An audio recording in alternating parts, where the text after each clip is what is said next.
Juliah Jackson. Quam. Michael Downs. Makayla, Arendt. As of December 31st, 2017, there were nearly 88,000 active missing person cases. Of these cases, 46% were in fact our age, under 21 years old. This was stated by the National Crime Information Center, which is the United States current database from the 2017 NCIC Missing Persons and Unidentified Statistics document published on September 6, 2018. Everyone in this room has seen missing people's cases on the news. In fact, as mentioned in our global issues discussion, many of us were incredibly affected by the local abduction and murder of young Molly Tibbetts of a nearby Iowa town. Cases of missing individuals catch the attention of millions around the nation. First, we will inform you about Amelia Earhart. Second, we will inform you about D.B. Cooper. Third, we will inform you about Jody Huisentrude. Finally, we will inform you about Elizabeth Smart.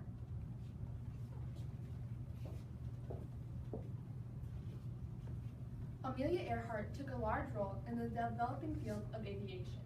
Her strong spirit and love for flying proved to be an inspiration for several generations of Americans. Amelia was raised by her grandmother in Atchison, Kansas. During this time, she was taught to be proper, but never understood female conduct. She never dressed formally for this reason. After high school, Amelia became a nurse's aide during World War I, where her interest sparked as she began to watch pilots in the flying course. She later moved to California to start her flying lessons. In December of 1921, Amelia passed her flight test and received her official license. After earning her license, she set multiple records. Amelia Earhart was the first woman to fly solo above 14,000 feet in 1921, and in 1932, she became the first woman to fly solo across the Atlantic.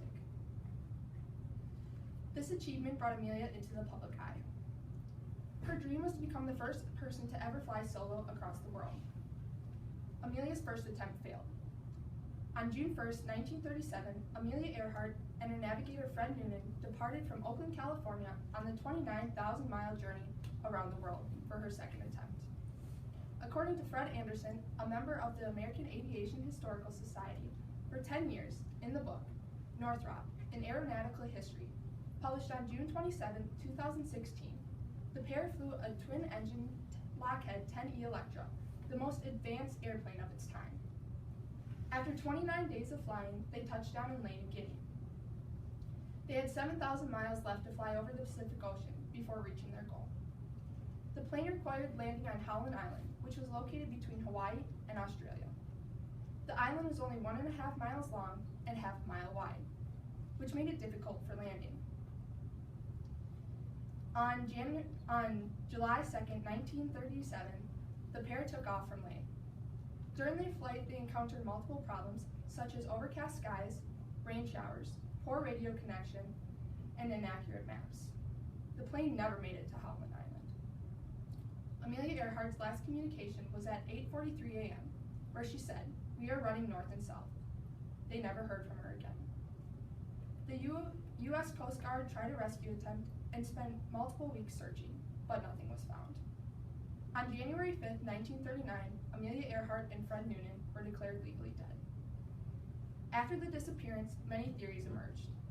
Christian Thiel, a fiction editor at Portland State University for 12 years, in the book, Amelia Earhart, First Woman to Fly Solo Across the Atlantic, published on August 15, 2017, claims that some people believed Amelia was on a spy mission heading towards the Marshall Islands, authorized by President Roosevelt, but was captured by Japanese troops. She was then forced to broadcast as Tokyo Rose to American GIs during World War II. Another theory claims that Amelia crashed the plane into the Pacific Ocean on a suicide run. Finally, some believe that the plane ran out of fuel about 100 miles away from the island.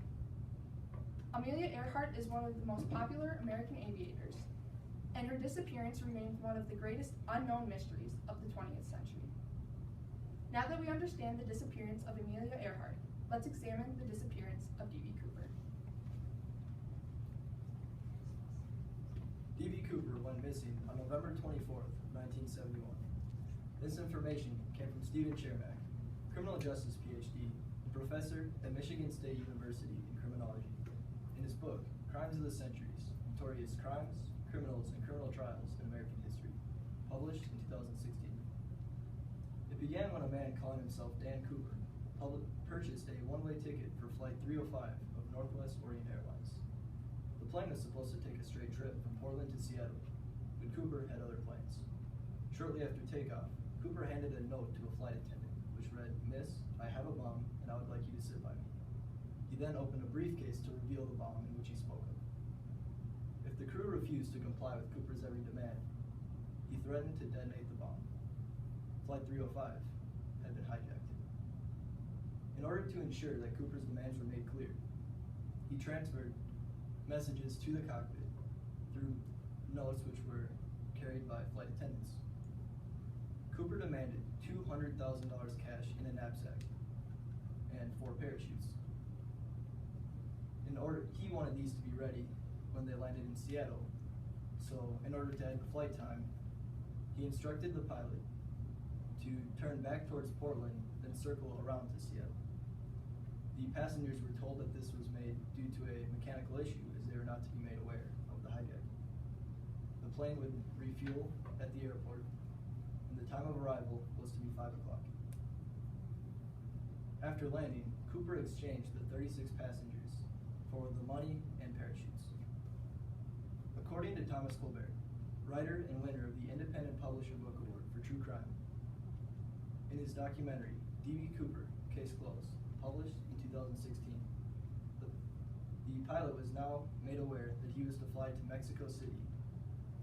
They would stop for fuel in Reno, and Cooper was to be left alone in the cabin with the lights off and curtains closed. However, mid-flight, the cockpit received a notification that the rear door had been opened. When they arrived in Reno, Cooper and the money were gone. To this day, Cooper's identity and his fate remain unknown. Richard McCoy, Robert Rackstraw, and William Gassett are all notable suspects of the hijacking, but all have been dropped by the FBI.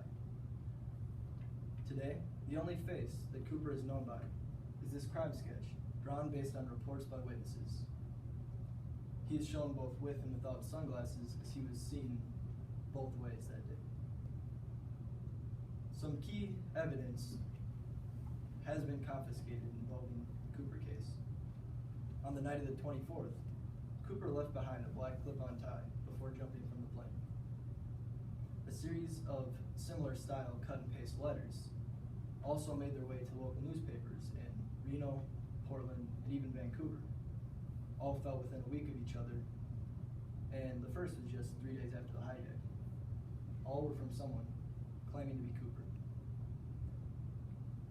In 1980, an 8-year-old boy found $5,800 of Cooper's cash in the original bag, buried just 40 miles from the projected drop zone. Still, despite all this evidence, the FBI has been unable to find D.B. Cooper. In 2016, they officially closed the Cooper case. 50 years later, it appears as though D.B. Cooper will never be found. Now that we've discussed the disappearance of D.B. Cooper, let's examine the disappearance of Jody Huisentruit. On June 27, 1995, Jody Sue Huisentruit was abducted on her way to work. Jody was a morning news anchor for KIMT-TV in Mason City, Iowa. According to Jim Axelrod, national correspondent and news reporter who graduated from Cornell University from the Jody Huisentruit mystery on 48 Hours, produced and released by CBS News on December 15, 2018, states that Jody had a bubbly personality and her dream was to one day become famous by being a broadcaster on national TV. It was around 4 a.m. on the 27th when Jody's coworker called her. Jody said she was just about ready to leave for work. As hours passed, Jody never arrived to work that morning. The police went to her apartment and found no signs of her. According to Megan Good, founder of the Charlie Project, which profiles nearly 10,000 cold cases in the United States, from the article Jody Sue Huisentruit, published on May 16, 2006, states that the police went to the parking lot and found many of her personal belongings scattered around her car. Some people that lived in the same apartment said that they heard screaming coming from the parking lot shortly after 4 a.m. It was clear that Jody was taken against her will. According to Courtney Fiorini, news and crime reporter for Mason City Globe-Gazette, who graduated from University of Miami, from the website Iowa Cold Cases, published on December 28, 2018, states that no one has been charged for Jody's disappearance. The police had 2 suspected persons of interest. John Van Sice, Jody's neighbor, who was 22 years older than her, and was the last person to be seen with her. The 2 were good friends, and Jody went to his house the night before she went missing. Jody's other friend said that John was very obsessed with Jody. He named his boat after her, as well as became very jealous when she was with others. One theory is that Jody rejected John that night, which made him very upset and waited to attack her, since he knew her schedule. There wasn't enough evidence to have charges against John, and he was no longer an official person of interest to the police. Tony Jackson was another suspect in Jody's disappearance. He enrolled at a community college in Mason City, majoring in broadcasting, and lived only 2 blocks away from where Jody worked. 5 days before she went missing, Tony's girlfriend broke up with him because he was too violent towards her. Jody looked very similar to Tony's ex-girlfriend. Some people believe that Tony may have stalked Jody after the breakup and waited for her in the parking lot. Again, there wasn't enough evidence to prove that, so he was also no longer a person of interest. Later though, Tony Jackson was linked to many rape victims in Minneapolis and was sent to jail. A detective from Jody's case went to go talk to Tony to ask about Jody, but he wouldn't talk. The detective found one of his prison mates and asked if Tony had ever mentioned anything about Jody, and he said that one time Tony made up a rap song about how he had abducted an anchor woman. And although that sounded convincing, it still wasn't enough evidence to pin Jody's disappearance on Tony. It is still unknown who was responsible for Jody's disappearance. In 2001, Jody was declared legally dead. Now, 23 years later, no one has been charged for Jody's disappearance, and no justice has been served for her and her loved ones. Now that we understand the disappearance of Jody Huisentrude, let's examine the disappearance of Elizabeth Smart.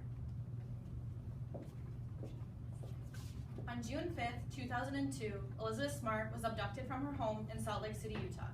She was sleeping in her room with her younger sister when she woke to a knife at her neck as a man said, "Get up, come with me, don't make a sound or I'll kill you and your family." Elizabeth was 14 years old when she went missing. Her abduction shocked the entire nation. There were people on horseback, in helicopters, and some even combing through the Utah foothills looking for her.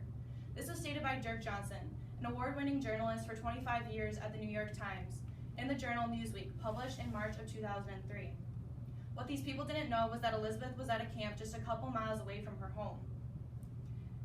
She could hear people calling her name, but she couldn't answer, otherwise her abductor, Brian David Mitchell, would have killed her and the searchers. Brian David Mitchell had a first wife, and her name was Wanda Barzee. They were both very religious people. They had abducted Elizabeth as Mitchell's second wife. On the first night, they performed a sacred wedding ceremony, and then Mitchell proceeded to rape Elizabeth.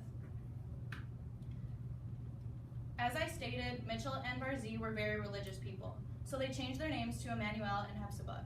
They changed Elizabeth's name to Sergisha. Elizabeth was able to pick a middle name from the Old Testament. She picked Esther because in the story, Esther won in the end, outsmarting the king. This was stated by Elizabeth Smart, who is now an advocate for missing persons and victims of sexual assault, in her autobiography, I Am Elizabeth Smart, released on November 12, 2017. There were many posters of Elizabeth everywhere, and she was oftentimes seen in public with her captors.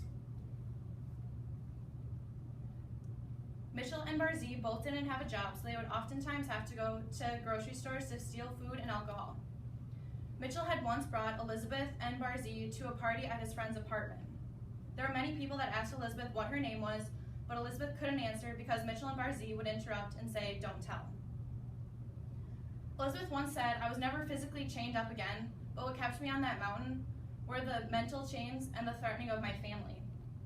On the 97th day, they set out for San Diego, California. They camped in the desert and were oftentimes searching for food and water. Mitchell had once left Barzee and Elizabeth in the desert for 7 days with food and water that would only last them 2. Elizabeth could see that Mitchell and Barzee were starting to fall apart in California. They almost stopped believing that it was all for God.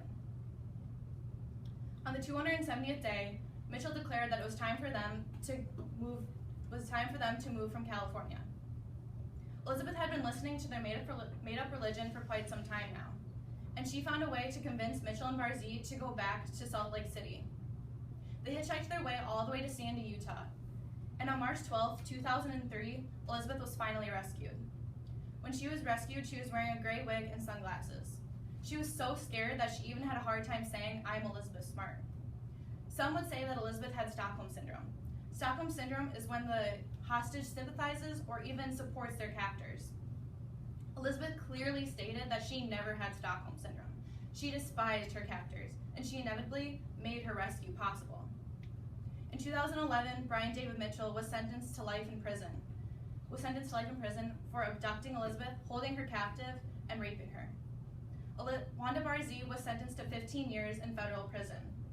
Today, Elizabeth has a husband and 2 girls. She is now an author, advocate, and the founder of the Elizabeth Smart campaign.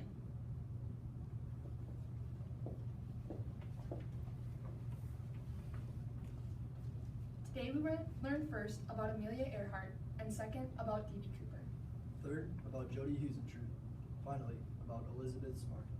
Cases of missing individuals catch the attention of millions around the nation.